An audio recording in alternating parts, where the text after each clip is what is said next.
diberi nama Ferdy Sambo oleh pasangan suami istri. Ki, ayo temenin gue nembak Putri. Ketebak. Lu suka kan sama dia? Ya udah, ayo.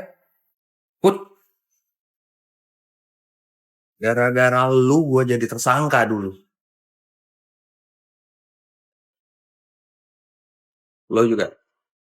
Gue males banget punya teman ember kayak lo. Pak Umar, ini gaji Pak Umar 1 bulan ini ya. Makasih Pak, alhamdulillah gaji perdana. Gajinya cuma segini Pak. Ya emang segitu Pak, gaji honorer emang segitu. Hah, gajinya cuma segini? Padahal udah capek kerja dari pagi sampai sore nyiapin materi, belum lagi stres ngadepin siswa-siswa yang kayak dajal gitu. Ya ampun, gaji cuma segini. Aduh. Baik Pak, terima kasih Pak. Saya ngajar dulu ya Pak, saya balik ke kelas dulu.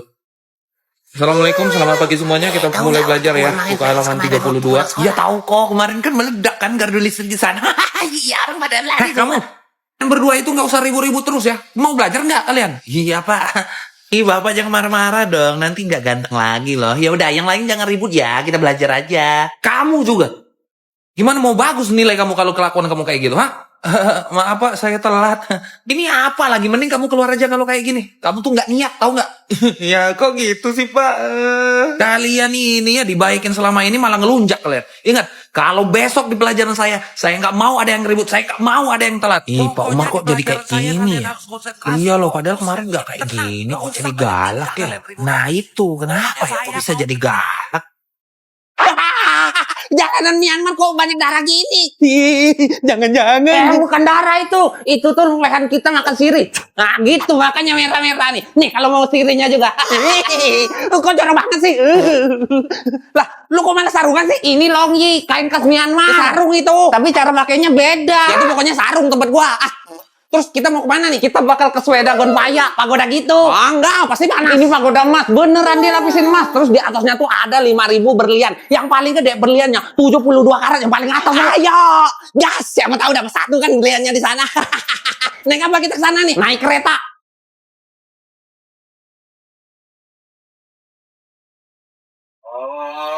Enggak jadi makasih. Ya udah di sini aja lah sambil main ML. Ayo, main juga lu. Iya dong, user Angela Hyper gua. Ayo main.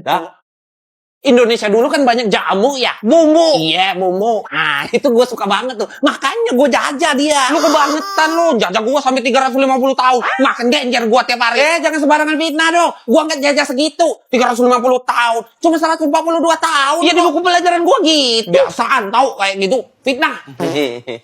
Nih, nah ini juga nih ngejajah gua sampai 3,5 tahun. Mana ada gua ngejajah Indonesia? Kita kan Tomodachi. Ada. Ya tapi kok gua nggak tahu. Di buku pelajaran gua aja juga nggak ada. By the way, negara ini juga pernah dijajah Belanda dan Inggris. Dua negara ini, negara paling sering menjajah negara lain di dunia. How dare you? Gua ngejajah lu. Lu tuh gua tau nggak? Lu tuh bukan orang asli Amerika. Orang asli Amerika itu ya suku Indian. Lah lu putih ngomong aja pakai bahasa Inggris ngomongin gua yang ngejajah. Lagian ya, lu tuh aja masih ngejajah orang sampai sekarang. Gua mah udah kagak. Ini kenapa pada ribut sih? Menjajah, dijajah. Itu tuh apa? Makanan baru ya? Mau bikin sih. Banyak polisi ketilang di jalan. Itu ngapain? Kalian tuh ya berani-beraninya ngira polisi. Kalian tuh nggak tahu terima kasih, tahu nggak? Asal kalian tahu, polisi Belanda tuh nggak kayak gitu. Mbak, bukan ngomongin polisi. Polisi di Belanda itu adalah polisi yang paling bisa dipercaya di dunia. Mereka tuh transparan, humanis, gak kasar, terus gak korupsi. Malah saya enaknya aja bikin lagu kayak gitu. Mbak, bukan gue yang bikin. Suka tadi lagi heboh lagunya di Indonesia. Loh, kok di Indonesia ada lagu kayak gitu? Gak ada lagi lagunya, udah dihapus. Tapi kita udah keburu hafal. Wajar sih. Soalnya polisi Indonesia itu urutan ke-6 di dunia polisi yang nggak dipercaya masyarakat menurut laporan indeks kepercayaan global Ipsos. Wow, pertanyaannya, emang sejelek itu negara kalian? Maaf, no. Oh, berarti kalian ada polisi baik, ada polisi jahat. Terus yang baik polisi apa? Polisi tidur. Bukan gue yang ngomong, Gus Dur. Polisi tidur. Terus polisi kalian tidur di mana? Oh, kalau polisi tidur di tengah jalan banyak. Di tengah jalan. Berarti kalian yang jahat. Masa polisi disuruh tidur di tengah jalan? Bukan gitu. Beli balut yuk. Balut? Embrio ayam yang direbus itu. Emang lu suka? Ya nggak tahu sih, gua belum cicip. Tapi masa gua jauh-jauh dari Indonesia tapi nggak cicip balut di Filipina, ya kan? Ayo jajan. Ada sih yang jual di sudut sana, tapi nggak. Tempatnya gelap, sepi. Pokoknya agak serem gitu. Lagian kemarin di sana baru ada yang lihat aswang katanya gitu. Besok aja. Aswang? Siapa? Yang jual balut? Kenal lu orangnya? Bukan. Makhluk jadi-jadian gitu. Ya tapi ayo, bentar jajan bentar dong. Besok aja lah, nggak berani gua kalau malam-malam gini. Soalnya di sana banyak beredar cerita serem. Di dekat sana ada desa yang sepi, namanya Visayas. Seorang ibu baru saja melahirkan di sana. Malam itu bayinya terus menangis. Suaminya keluar mencari air. Jadi si ibu sendirian di kamar menggendong bayinya. Tiba-tiba suara basah di jendela kayu. Saat dilihat, ada lidah panjang menjulur masuk dari celah jendela. Ujungnya runcing, bergerak liar, menjilat-jilat udara, mencari darah bayi, katanya gitu. Ibu itu mau menjerit, tapi entah kenapa suaranya tidak keluar. Bayinya berhenti menangis, terdiam, matanya terbuka lebar, dan menunjuk ke arah jendela. Perlahan, ia melihat sosok perempuan tanpa tubuh bagian bawah mengambang di udara dengan sayap kelelawar dan mata putih melotot.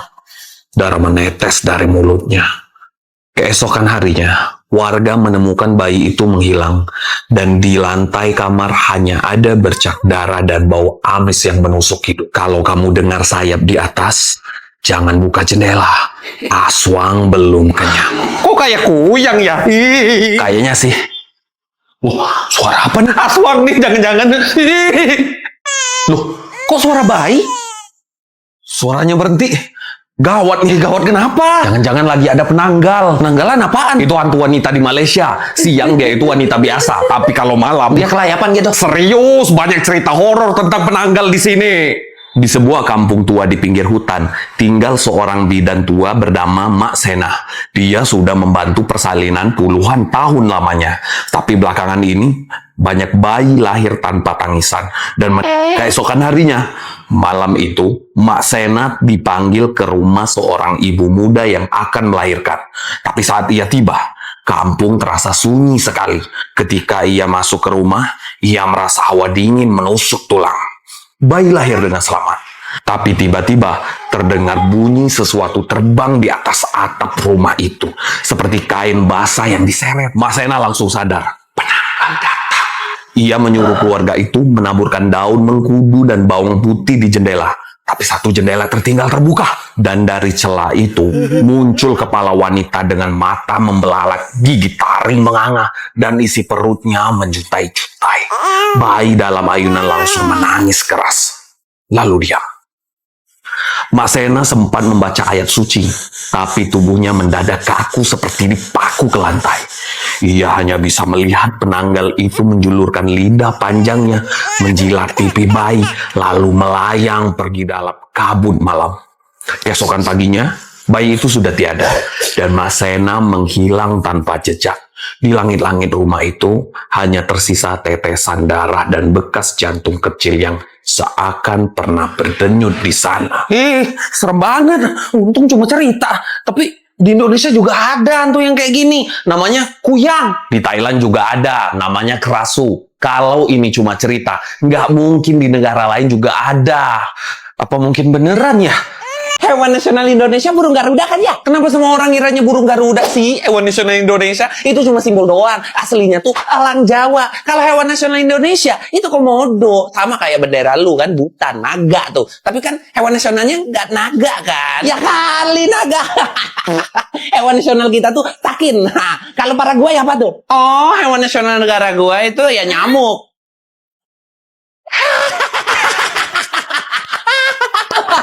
Ih, kenapa sih pada ketawa?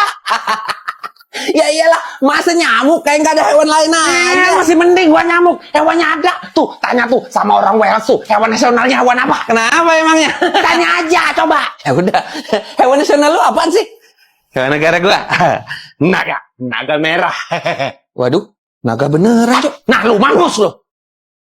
Minuman pengganti cairan tubuh yang paling bagus itu bukan Ponari Sweat, tapi air kelapa. Air kelapa ini alami, dijual di Amerika 50 sampai 700 Rupiah. Ini gua punya kelapa nih. Mau airnya nggak? Mau dong. Tapi getokin dulu kepala lu biar kelapanya pecah terus airnya keluar. Tapi kepala air bisa pecah dong. Keras ini. Itu tujuannya air kelapa 700.000 gila. Minum air kelapa mana cukup biar badan rileks ikut spa dong. Di pesta di Slovakia kamu bisa spa lumpur dan perawatan mulai dari 1.445.000 aja. Ini satu nih udah gila, nyebur ke sawah aja kalau mau lumpur gratis. Itu sih kemahalannya. Ah, bener kan? Mending pakai daun pisang aja. Selain untuk kerajinan tangan dan pembungkus makanan organik, daun pisang kering sering kita bakar di Kanada untuk aromaterapi. Di eBay, harga daun pisang kering per 1.000 lembarnya dihargai Rp320.000. Ini banyak nih daun pisang kering nih, bakar semua nih sampai kebul. Udah stres semua nih kayaknya. Greenland isinya ya semua, Iceland isinya green semua. Sadar gak sih sebenarnya negara kalian tuh namanya ketuker? Ketuker karena apa? Karena Indonesia kan? Nah betul. Tuh kan? Karena letusan gunung Samalas. Ah iya. Krakatau kali. Nah iya. Tambora. Ah, pokoknya gunung. Karena letusan gunung di Indonesia yang nyebabin iklim dunia itu berubah. Yang tadinya Greenland dataran hijau malah jadi es. Terus yang tadinya Islandia banyak es terus jadi dataran hijau. Hebat kan Indonesia. Nggak perlu macam-macam. Cukup sama gunung meletus kita aja. Terus dunia jadi kacau. Hebat banget Indonesia. Wah. Nama Iceland itu diberikan oleh Viking yang bernama Floki pada abad ke-9 setelah melihat es di fjord waktu musim dingin. Nama Greenland juga dikasih sama Viking yang namanya Erik the Red pada abad ke-10 untuk menarik pemukim baru. Ya walaupun daratannya tuh es semua. Nama ini dikasih berabad-abad sebelum letusan Gunung Tambora, Samalas, dan gunung-gunung lainnya di Indonesia. Letusan Gunung Tambora sama Samalas waktu itu memang berdampak besar pada iklim global waktu itu. Tapi ya nggak bermanen juga. Suka banget nih sama orang Indonesia. Over proud. Lalu Swiss bagus banget. Tapi Indonesia juga bagus sih. Bukan cuma bagus, Swiss juga jadi negara terbersih di dunia. Indonesia juga bersih kan? Wow, bersih dong. Ada juga yang kotornya. Bukan cuma bersih, negara Swiss juga jadi negara termakmur, negara teraman. Terus banknya juga aman. Sampai-sampai kalian kalau korupsi kan nyimpannya di bank Swiss kan. Ah, malah songong nih orang. Hukum di negara ini juga bagus. Sampai-sampai penamaan anak juga diatur. Nggak boleh namain anak asal-asalan jelek-jelek kayak gitu. Nggak boleh. Di Indonesia gimana? Nama anak di negara gua ada yang namanya Pajerospor. Nah kan? Udah, gua mau naik gunung ini. Ini kan bagus-bagus gunungnya nih. Nggak boleh sembarangan lo naik gunung di sini. Kenapa? Ada setannya ya? Nggak boleh apa di gunung? Nggak boleh sembarangan? Nggak boleh ngomong sembarangan gitu kan? Enggak. Di Swiss itu kita dilarang naik gunung sambil telanjang. Nggak boleh. Siapa juga yang naik gunung sambil telanjang? Serius ini nggak boleh. Lagi ngapain lo? Teleponan sama Rani, Kak, temanku. Mama tuh dari tadi manggil lu di dapur, malah nggak denger teleponan di sini. Sini teleponnya. Halo? Halo? Halo? Siapa nih? Ini siapa? Dianya mana? Nih. Rani nanti lagi ya. Mau ke dapur dulu. Hah? Nomor baru. Siapa nih? Halo? Halo? Halo, Dek. Siapa ya? Ini kakaknya Tia, Bambang. Maaf ya, tadi ada kesalahpahaman dikit gitu. Soalnya takut gitu, Tianya teleponan sama cowok. Maklum lah, Dek, kesayangan mesti dijaga. Nggak masalah kok, nggak apa-apa. Tahu nggak? Tadi waktu pertama kali denger suara Rani tadi kayaknya lembut banget gitu. Enak banget didengar, kayak udah akrab kayak gitu. Jadi makanya aku telepon nih, siapa tahu bisa akrab beneran kan. Bisa. Ampun deh, bisa. malah naksir. Nggak bisa kayak gini, nggak bisa. Gitu, boleh deh, ada Rani. Teleponan sama siapa kamu? Hah? Enggak, Pak. Pasti kamu teleponan sama cowok kan ya? Enggak, bener. Aduh, sini teleponnya. Sini cepat. Sini. Enggak. Sini. Halo. Siapa ini? Halo. Ini siapa?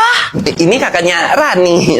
Akhirnya nyampe di Yunani. Yeay. Temen gue yang paling anjing datang juga. Baru juga gue nyampe udah ngatain. Kenapa sih? Gak seneng gue di sini. Seneng lah. Lu tuh temen gue yang paling anjing. Lu kenapa sih? Nyari gara-gara lu kan? Jangan marah dulu. Di Yunani kalau lu dibilang anjing itu artinya sanjungan. Karena anjing itu kan hewan yang paling setia. Anjing lu. Makasih. Lah, udah ngerepotin gak nih? Gue selama di sini kan minta temenin sama lu. Nggak ngerepotin kok. Enggak, tapi ngangguk kayak gini tuh gimana sih? Kalau emang ngerepotin, gue keliling sendiri aja. Oh, di sini ngangguk artinya enggak. Gestur kayak gini tuh nggak dipakai di sini. Ya udah, ayo kita ke kuil Zeus. Wah, keren banget kayak di film-film. Pak, Kok saya diludahin sih? Sabar. Kalau di tempat suci kayak gini terus kamu diludahin, itu artinya orang itu pengen ngejauhin hal-hal buruk yang ada di hidup kamu. Kayak semacam tolak bala gitu. Tolak bala buat lu.